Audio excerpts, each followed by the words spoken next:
เด้ว่าวิธีเห็ดอะไรไหนวิธี ชอบเฮ็ดชอบเฮ็ดใส่ช้อนพ่อเห็ดอยู่ครับช้อนพ่อเห็ดอยู่ลูกเห็ดแบบไรลูก กระดิ่งบ่ ช้อนอ๋อเห็ดเป็นโกนๆเลยเทน้ำใส่ถอกน้ำใส่โอ้โดยเอาเห็ดไปได้ไหมนี่เสียวออกเห็ดไปลูกเห็ดแบบไรโอ้เห็ดแบบนี้เนาะลูกเนาะกินอะไรบ้างนะเดี๋ยวหันน้องกินนะนั่นน้องสิกินนะน้องสิกินนะเบิ่งยับมาให้น้องกินยับมาให้น้องกินอีดาตั้งชื่ออย่างไงลูกตั้งชื่ออย่างไงลูกเนาะลูกตั้งชื่ออย่างลูกตั้งชื่ออย่าง จับให้กาจับถือให้บัดกี่เอา อย่าให้หมดนะลูกน้องเจ็บ ชื่อหยังน่ะ เอ่อ สิ่งคือกันอยู่สิจำได้บ่ตัวใดเป็นตัวใด จำได้มันมีตัวน้อยตัวใหญ่เด้ตัวนี้สิใหญ่กว่าตัวนี้นิดนึง แม่นบ่ โดยชื่อหยังชื่อหนูอ้นแล้ว ลูกตั้งชื่ออย่างลูกตั้งชื่ออย่างฮะ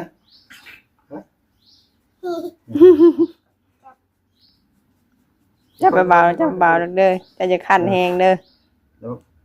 นุ่มมาให้กินไปนุ่มอ่ะ ย่างอยู่นี่ขึ้นอ้อยครับโดยเดี๋ยวให้พี่น้องคอมเมนต์มาเด้อพี่น้องเด้อสิตั้งชื่อ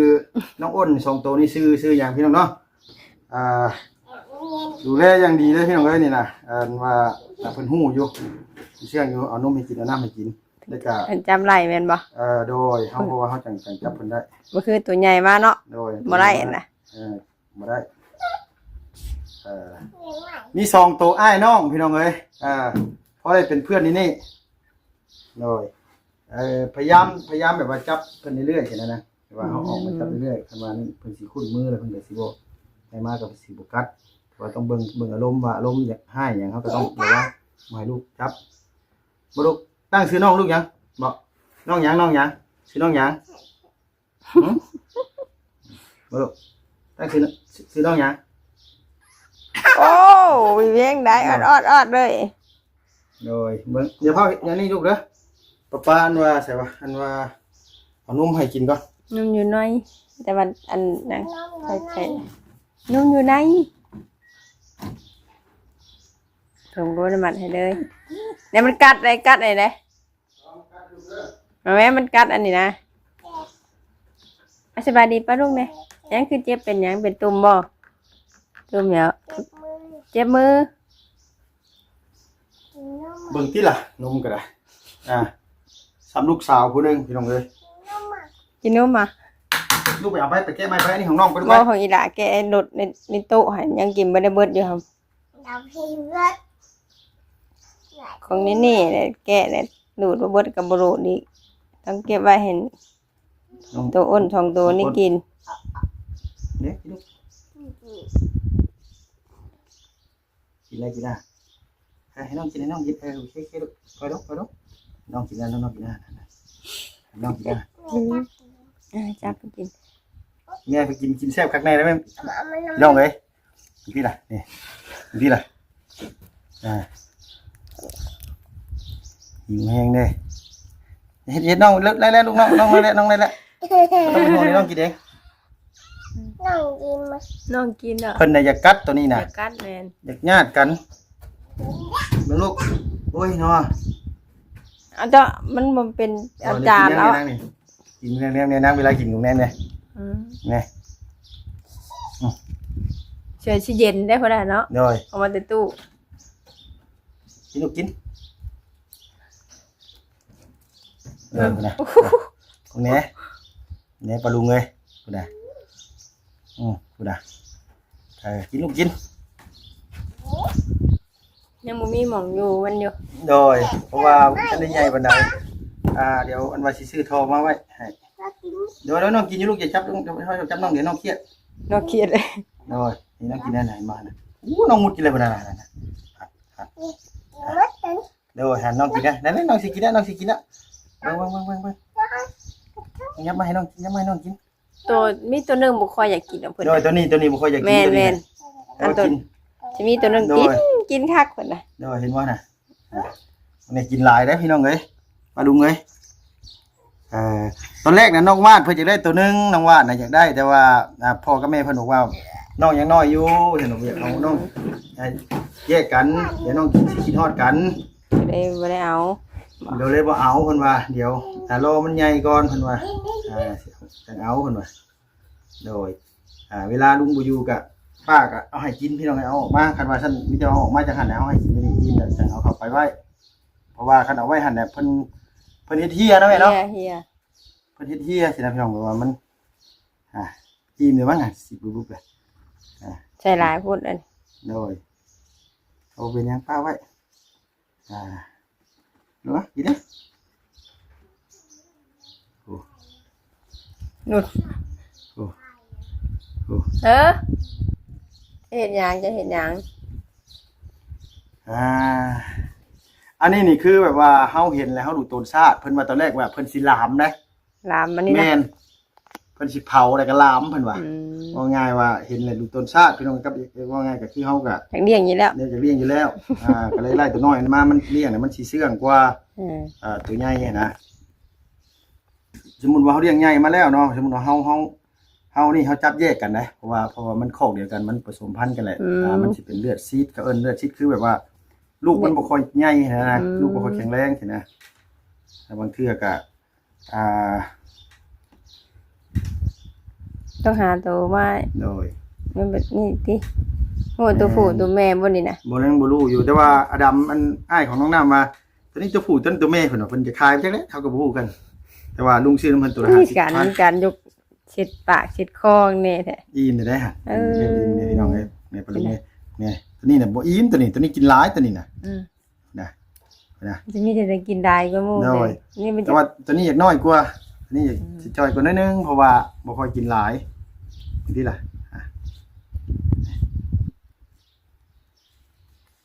เวลาเฮาเห็นแล้วเฮาดูโตนชาติสินะแบบว่าเห็นแบบว่าเห็นนั่นแหละมีแต่อยากดึงเห็นนะเห็นบ่มีแต่อยากคว่ำตัวนี้น่ะเลยบ่ลุกไปแล้วเด้องัวนะงัวยาวดอกมันกัดอย่าเห็นแบบนั้นเอาแล้วกินเด้อ บ่กินแต่บ่ค่อยกินบ่ได้ดอกตัวนี้ กัดมือพอใช่ล่ะเนาะอันนี้นะแล้วนั่นนะเลยนี่ยังบ่ได้อิ่มเลยแม่ยังบ่ได้อิ่มเลยเพิ่นน่ะตัวนี้กินหลายตัวนี้น่ะโดยยังลูกล่ะเพิ่นน่ะงัวนะโอ้คนท้องเบ่งลุยอยู่น่ะเบ่งบ่นะกินหลายเด้กินหลายเด้เพิ่นน่ะคันว่าเป็นลูกหลานในเฮือนกับน้องยุรินะนี่นะก็ล่ะยุรินี่บ่เคยกินแต่กินในนมนางน่ะลูกเจ้ากินได้กว่าอยู่ดีอีกคนใดข้าวกินแม่นก็กินหมักไม่หมักต่อกินข้าวกินหยังกินดีกว่าอยู่ดีอยู่สำน้องวาดอันวาสนาเฉพาะคืนนึงนี่พอแล้วว่าเบิด9กล่องน่ะว่านุ่มมื้อนี้ป๋าคืนเดียวคืนละ9กล่องโอ้ดิแต่ข้าวบ่กินข้าวบ่อยากบ่หยังแล้วว่ะพอแล้วว่ะข้าวน่ะบ่กินแล้วว่ะหาเงินซุมื้อนี่พอค่านมลูกก็พอได้เคิ่มไว้แล้วว่ะโพดลีรอแล้วกินก็กินแน่ดีวาดแล้วว่ะนี่เดี๋ยวกล่องนึงนี่น้อยเนาะเพิ่นมาเฮือนมื้อเนาะพี่น้องเอ้ยอิ่มแล้วพี่น้องเอ้ยอิ่มแล้วมีแต่ว่าลุงมันว่าน้ำไม้ว่าเอาแดงนอไม้หรือว่านอบงเนาะพี่เนาะมาไว้ให้เพิ่นกินอันนี้คืออาหารหลักของเพิ่นนะพี่น้องเว้นว่าโอ้ยเอาหน่อไม้อันมาเฮ็ดหยังคืออาหารหลักของน้องอ้นนี่คือเป็นแหนงหน่อไม้ถ้าเพิ่นใหญ่แล้วล่ะคือเอาลากไผ่ลากกอไผ่นี่แหละยังว่าอยู่ขี้ห่ออยู่บ่ดีแล้วว่ะคันว่ามันใหญ่มากพอแห้งแล้วอันชองโตที่ลุงซื้อมาแต่เฮือนน้องหัวตอนนั้นน่ะตายเลยพี่น้องเอ้ยเพราะว่าคือเพิ่นเคยอยู่ธรรมชาติตอนเพิ่นยังน้อยแม่นบ่ได้นะแม่นพอมันใหญ่โดยลูกพอมันอันใหญ่เลยเฮาออกมาเลยเฮาเอามาขังนี่แหละว่าไงว่าจักชีวานี่ได้เห็นนะคันว่าลุงฮู้ว่าสิถ้าตายบ่ขอโทษนะปล่อยนะ เพราะว่าเห็นคือพี่น้องคนไทยเพิ่นเลี้ยงอยู่แต่ว่าคือบ่เป็นหยังสงสัยเพิ่นเลี้ยงยังน้อยๆแบบนี้แหละเนาะนางเนาะ มันสิประมาณนี้แหละจังหวะฉันมีแหละเพราะว่ายังน้อยแหละมีภูมิต้านทานหลายแบบธรรมชาติแบบคุณชินเด้ใหญ่มายืมได้บัด นี่เพิ่นกินนมงัวนมอย่างเดียวเนาะ แม่น ก็ได้ไปเคยแต่ว่าเคยอยู่น้ำคนนี่ใส่บ่หามีกดได้เพียงเด้อ มีแล้วเสียงฮอดอยู่จักนี่ ได้อยู่ได้ ได้บ่ สำนี้ได้อยู่เสียงเขาก็เว้าดุๆเอา เมียก็เว้าเก่งจังซี่ โดยมื้ออื่นสิขึ้นเซฟโปนพี่น้องเอ้ยลุงบุญโทรมาบอกเลย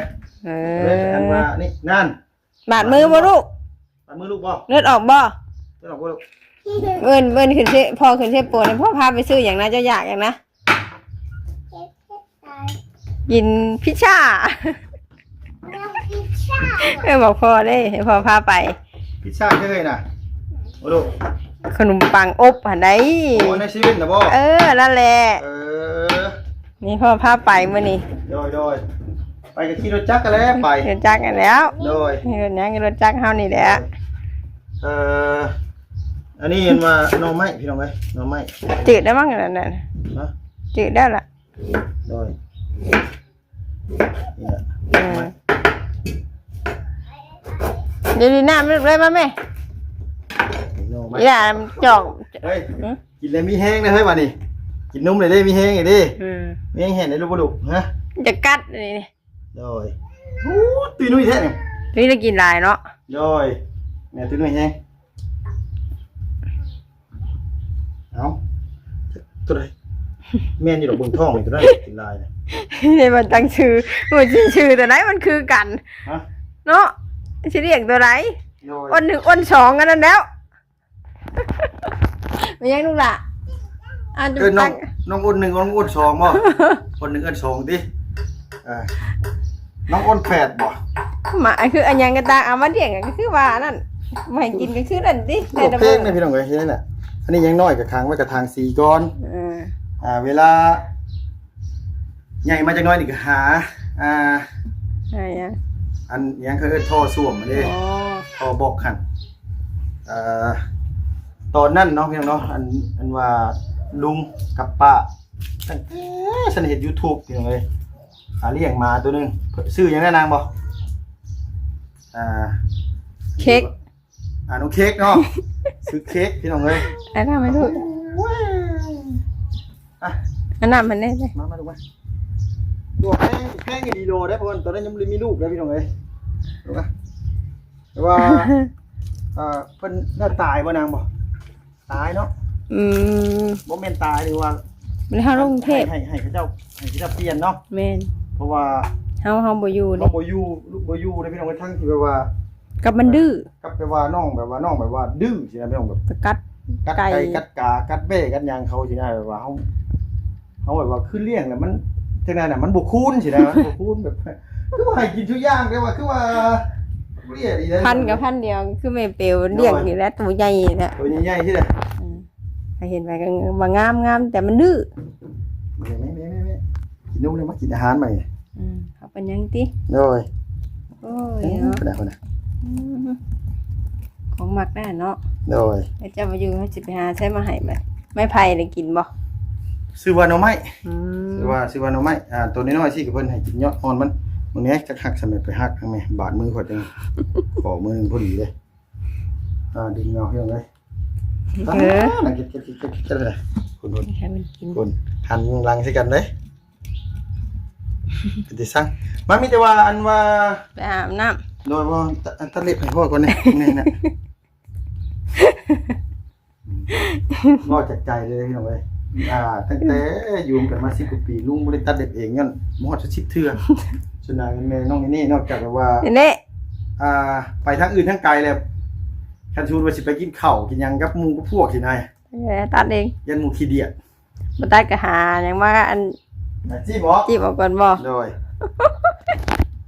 พูดโฟเนาะ คือแบบว่าเฮาบ่รู้แหละแบบว่าเฮาบางทีอะไรเฮาตัดเองเนี่ยแบบมันหนีบสิ้นสินะเสียงเนาะได้เสียงห้องนั่นคือเฮาแล่นออกมาเย็นมาเฮาเปิดประตูนี่ไว้ได้เย็นมาข้ามมาหยังได้แล้วเนาะตกใจนี่ก็แล่นตามหลังตุ้ยๆอ่ะ ตอนนี้หมักสลีกับซึ่งหมักสลีให้กินนั่นได้ ชินี่ดิบนี่บ่ ยังน้อยอยู่เด้ อ๋อ หมักสลีดิบนะหมักสลีหมักสลอด เบิ่งเด้อลูกสาวเจะดินเนี่ย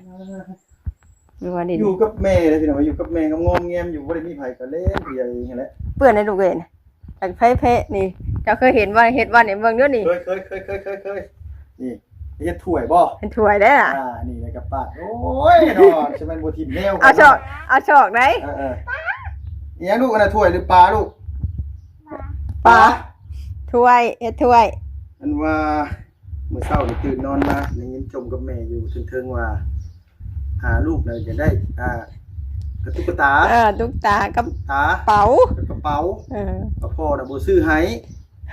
พ่อบ่ซื้อให้ สีใส่เลย พ่อบ่ซื้อให้เนี่ยจมแล้วก็มาลงมากับพ่อจะกอดก็บ่ให้กอดหันหลังใช่แต่ว่า นี่ตุ๊กตาเป๋าพ่อชื่อบ่ค่อยชัดปานใดพ่อบ่ซื้อให้เพิ่นก็ได้หน้างอบ่พ่อบ่ซื้อให้เพิ่นเพิ่นล่ะนี่จะได้กับพ่อเดี๋ยวเมื่อซื้อได้ซื้อแบบเราบ่ได้ซื้ออีดอกบ่ใช่ก็บ่ได้ซื้อบ่ บ่ได้ซื้อบ่งามเนาะแต่อันบ่งามพ่อก็บ่ซื้อให้แล้วบัดพ่อว่าสิซื้อให้บัดให้เลือกเองมันเลือกเอาอันยังพี่น้องอันที่เป่าเป็นลูกโป่งหั่นแม่นเอาในสำนั้นพ่อบ่ลูกว่าพ่อก็พ่อแล้วเอ้ยมา เด้ๆว่า วิธีเฮ็ดได้ไหนวิธี ชอกเฮ็ดชอกเฮ็ดใส่สอนพ่อเฮ็ดอยู่สอนพ่อเฮ็ดอยู่ลูกเฮ็ดแบบไรลูก กระดิ่งบ่ ช้อนเฮ็ดเป็นโกนๆเทน้ำใส่เอาน้ำใส่โอ้โดยเอาเฮ็ดไปได้นี่มันสิเอาออกเฮ็ดไปลูกเฮ็ดแบบไรโอ้เฮ็ดแบบนี้เนาะลูกเนาะบ่ได้ยากเนาะลูกเนาะ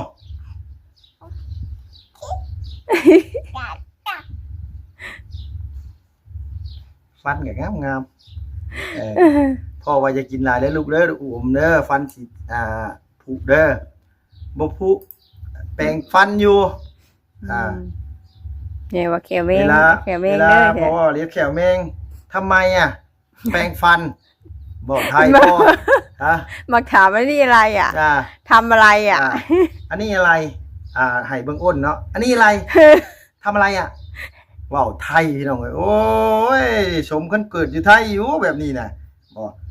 มาอยู่ลาวแท้ๆก็ยังว้าวไทยบัดทีนี้บ่ลูกอีหล่ะเป็นสาวไทยบ่ฮะทำอะไรบ่ลูกเกิดอยู่ไทยได้เป็นสาวไทยบ่ลูกล่ะนี่อะไรนี่เป็นอย่างนะฮะแบบเวลาเขาถามมันอยากคอยว่ามันคิดว่าไปเที่ยวเพิ่นอยากถามเขาเองแม่นเพิ่นยังเว้าน้องก็ว่าสิเกิดมาก็บ่ได้เกิดซ้ำนะลูกเนาะมีหมู่ลิ้นดิพอได้มีหมู่เล่นพอดีนี่เฮ็ดได้สนาเพิ่นบ่เกิดมาก็อยู่เป็นลูกสาวเดียวเลยลูกเนาะโดยเฮ็ดคือป้าได้เอ้ยบัดนี้น่ะอะไรเอาอันว่าพี่สาวลุงพี่น้องเอ้ยลูกชาย22ลูกสาวนี่สิประมาณอยู่ช่วง18ป่ะ18กับ19มาเล่นน้ำลุงมื้อนั้นท้อง3เดือนหูลุงก็เลยว่าจักสิว่าได้ใดนะแบบว่าแล้วก็40ปลายบ่บ้าบ่ประมาณ44ประมาณพอเจ้าห่างกันประมาณ3ปีประมาณ43-44บอกให้เราไปฝากท้องอยู่มื้อนั้นน้องไผเพิ่นเอาเงินให้เท่าไหร่บ่น่ะบ่ซื้อนม200,000แล้วซื้อนมมากินติว่าอายุหลายแล้วพี่น้องเอ้ยก็ต้องให้เราไปฝากท้องผักใส่เพราะว่าเฮ็ดได้มันเกิดมาแล้วสิไปเอาออกมันก็บ่แม่นแนวคนที่เกิดเนี่ยคือพระพุทธองค์เพิ่นบอกคั่นแหละทั่วสิได้อันว่าเกิดเป็นมนุษย์คนนึงนี่นะซ้ำเต่า100ปีโผล่ขึ้นมาเจอกระบอกไม้ไผ่อยู่ในกลางมหาสมุทรแม่นอันนี้คือกันเพื่อว่าน้องเพิ่นสิรอสิเกิดขึ้นมานี่นะพี่น้องเนาะจักชาติจักเส้นนะเพื่อสิได้เกิดเป็นคนแบบเกิดมาจังหวะซะเอาจังหวะบุญบารมีบ่ได้นะจังหวะบุญบารมีบ่ฮอดคนก็เฮ็ดนั่นเนาะทำแท่งบางคนน่ะเป็นแข้งเป็นขาเลยแม่แบบว่าอันนี้นะโอ้ ว่าตอนนั้นเนาะแบบว่าตอนที่ลุงเฮ็ด YouTube ใหม่น้องชายลุงนี่แหละเพิ่นเมียเพิ่นท้องแต่ลูกเพิ่นยังน้อยๆสำกันนี่เนาะนางเนาะห่างกันน้อยนึงเนาะ แม่ บัดนี้เมียท้องพี่น้องโทรมาอันเฮิมซื้อยาลายเลือดมาให้ข่อยนึกว่าเฮิมโอ้ยหำมาเดี๋ยวบ่เป็นหยังเดี๋ยวค่าไปหาหมอค่าฝักท้องนี่อ้ายรับผิดชอบเองว่าเลี้ยงเนาะซุมื้อเนี่ยเป็นลูกสาวโอ้ยแต่แพงแฮงพี่น้องเอ้ยเพราะว่าคนเฮาน่ะแบบว่าเฮ็ดด้วยความจำเป็นก็มี แม่ ว่ายันว่ามันยุ่งยากแต่ว่าน้องมันก็บ่ได้มีเงินเก็บเงินกำได้ไปอยู่ไทยก็ได้ พอได้ สิ เรียน ตายแล้วก็ได้พอได้เลี้ยงลูกก็ได้สารเลี้ยงลูกใหญ่แล้วก็วิทย์ไปป้าตัวอะไรลูกฮะหมาให้บังลูกหมาน่ะพี่ให้ป้าลูกมันว่า อ๋อตัวหมา หมาไม่เห็น หมาบ่เห็น แล้วก็ สบายนิดนึงพี่น้องเอ้ยหมาน้อยน่ะคนอันว่าคนรักไปตัวนึงให้ป้าไปตัวนึงให้อันว่า และที่ชมมา นาบาวไป2ตัว เห็นไหม ไปแล้ว จะเลยสบายในตัวนี้ก็คือรับผิดชอบตัวเมย์มันจะน้อยก็เดือน11มันเดือน4เดือน5ก็ออกอีกค่ะ โอเคไปหาอาบน้ำได้ก่อน โดยสบายดี สบายดีเด้อเนาะ ตามเต้ตัดเล็บไปก่อนก่อน โอเคนี่เอ้ยนี่ไม่จะถามเลยนี่กินว่าพิซซ่าน่ะเฮ้ยไม่ถามกินว่าพิซซ่าหมาอยู่ไสอุ้ยดินฟังมาได้บ่น่ะ ไม่เห็นวะ สวัสดีป้าลุงกัน แม่มาไม่เห็น มองไม่เห็น นี่เอ้ยสบายดีป้าลุงกับลูกหลานเดี๋ยวพ่อจะพาไปตลาดเร็ว ไปเว่าตลาดน่ะ แม่ไม่มา กินพิซซ่าไปบ่ ๆเดี๋ยวพ่อกินพิซซ่าเร็ว นี่เห็นว่ามาน่ะบ่ได้ชวนเฮาได้เพิ่นเว้าดิของเพิ่นผู้โอเคฉันว่าป้าลุงเนาะแม่นี่ก็สิได้ลาป้าลุงไปก่อนแน่ขอบคุณ FC ทุกท่านเลยที่เข้ามาติดตามได้รับชมมาขามโฆษณาน้องนี่พอมีนมมีเงินซื้อขนมกินสำหรับคลิปนี้บ๊ายบายนี่เอ้ยนี่ มา มาลูกมาสบายดีป้าลุงกัน ป้า บ๊ายบายจุ๊บๆนะง่ะ